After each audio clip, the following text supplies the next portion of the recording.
o verdadeiro rei Arthur, personagem da ficção ou parte da história. As histórias de nobreza e cavalaria fizeram dele um mito na Idade Média. No entanto, alguns especialistas acreditam que, por trás dos contos de magos e bruxas, talvez tenha havido um homem real. Não há quem não tenha ouvido falar, pelo menos uma vez, do rei Arthur e de sua corte de jovens e bravos vassalos. Ostentando portentosas armaduras, combatendo pela honra de suas amadas e habitando grandes castelos, eles evocam os ideais da cavalaria, típicos da Idade Média.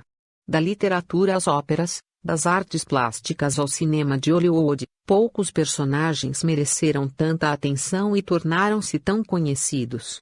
Mas, afinal, o rei Arthur existiu? Para responder a esta pergunta e encontrar o verdadeiro Arthur, teremos que voltar mais longe no tempo. Não adianta procurá-lo nos séculos X e I, onde ele foi eternizado como um nobre cristão senhor de feudos. Esse Arthur nunca existiu. A história do possível Arthur começa na Bretanha, que corresponde hoje ao norte da França e ao Reino Unido. Ali viviam os celtas, um povo com origem no centro-sul da Europa, que se espalhou pelo continente durante a Idade do Ferro, aproximadamente em 600 a.C. Guerreiros tribais violentos, eles não reconheciam nenhum poder fora de seu próprio clã. Com a ocupação romana, no século I, no entanto, parte das tribos celtas foram sendo integradas ao império, entre eles estavam os bretões. Por 5 séculos, a Bretanha esteve sob o domínio romano que, além de trazer desenvolvimento para a região, protegia de invasões.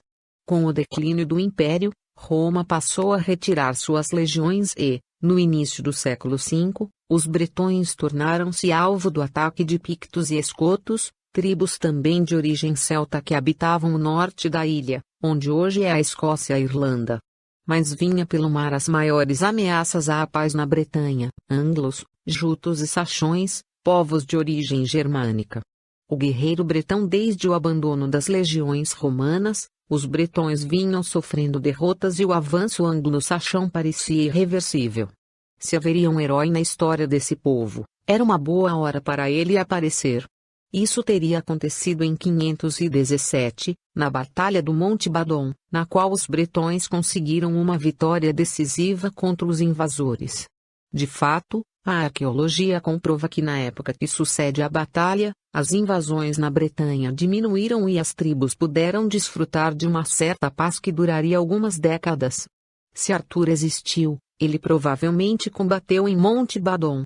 A lenda arturiana se remete ao mito da resistência e ao desejo de unificação.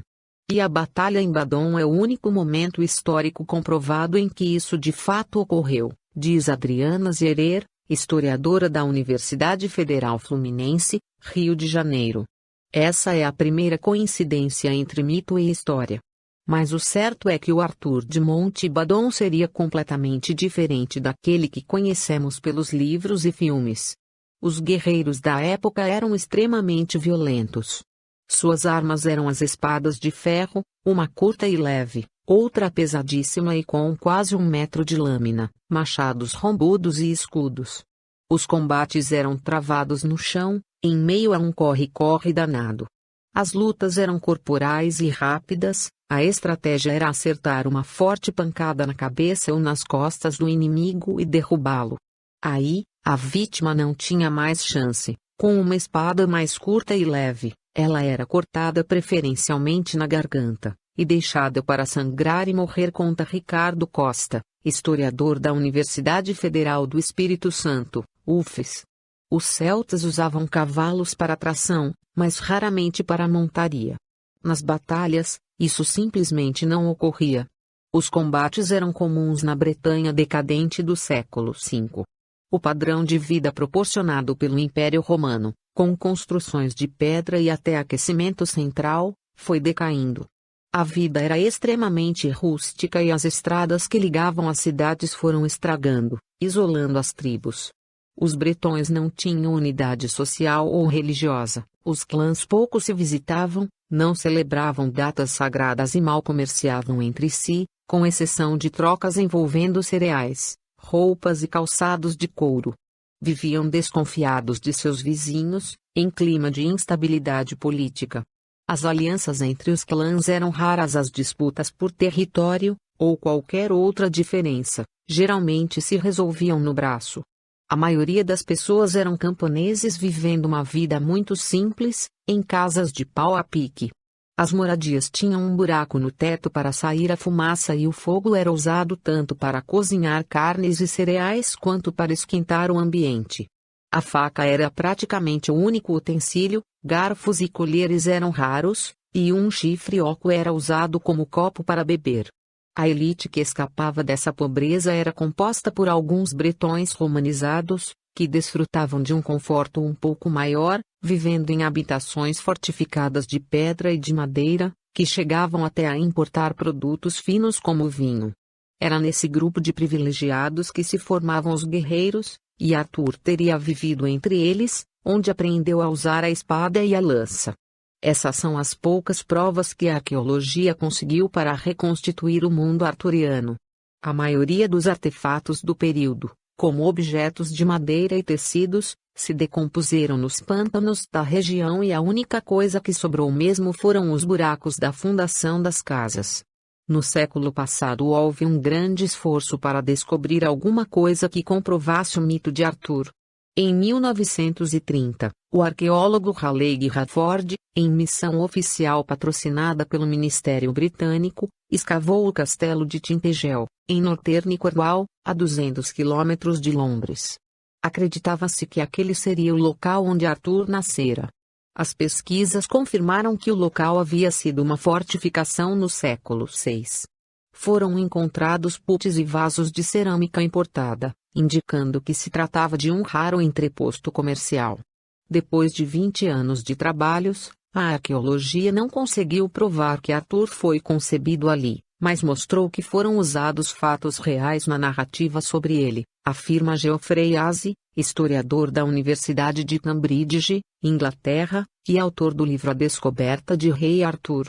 Um rei latino para Aze, um dos maiores e mais assíduos pesquisadores sobre o tema. Existiu um Arthur histórico e o nome dele é Riotamus, versão latina do título bretão Rigotamus, que quer dizer Rei Supremo. A melhor evidência de que Riotamus realmente existiu é uma carta do prefeito de Roma em torno de 470. Esse era apenas um título, mas alguns relatos de época se referiam a ele como Arthur, que poderia ser seu nome de batismo, diz Aze. Riotamus cumpre alguns requisitos para ser aceito como Arthur. Ele participou de campanhas militares na região que hoje corresponde ao país de Gales, fato também atribuído ao Arthur das lendas, e lutou na guerra contra os invasores da Bretanha. Mas se esse fosse o nosso homem, Arthur teria nascido antes do que se imagina, durante o domínio romano. Ele teria sido educado, falaria latim, e poderia ter sido um rei de fato, não apenas um líder do período conturbado que se seguiu. Sabe muito pouco sobre Riotamus, mas um evento famoso ligado a ele foi o envio, a pedidos do imperador, de um exército de 120.000 homens para ajudar a defender Roma contra invasores visigodos. Tudo indica que Riotamus tinha uma aliança com Roma, um sinal claro de seu poder, mas certamente o evento não condiz com a imagem de um líder disposto a defender a Bretanha a qualquer preço. A tese de Aze é instigante, mas está longe de ser consenso. Diante de tantas incertezas e da falta de material histórico confiável, o renomado historiador David Unville, também da Universidade de Cambridge, exortou a hipótese do colega, e fez um apelo para que todos os historiadores abandonassem o assunto por completo.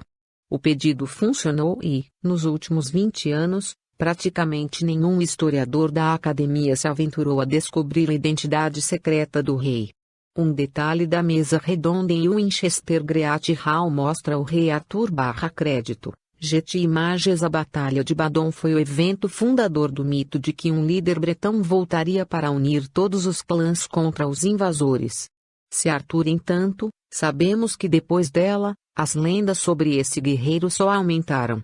Em um raro vestígio reconhecidamente histórico datado do século VI, Cerca de 100 anos depois de Mountbatten, o livro de Assédio et Conquêstu Britanniae, A Destruição Britânica e Sua Conquista, sem versão em português, escrito por um monge chamado Gildas, descreve a Bretanha como um país, subjugado pelos saxões.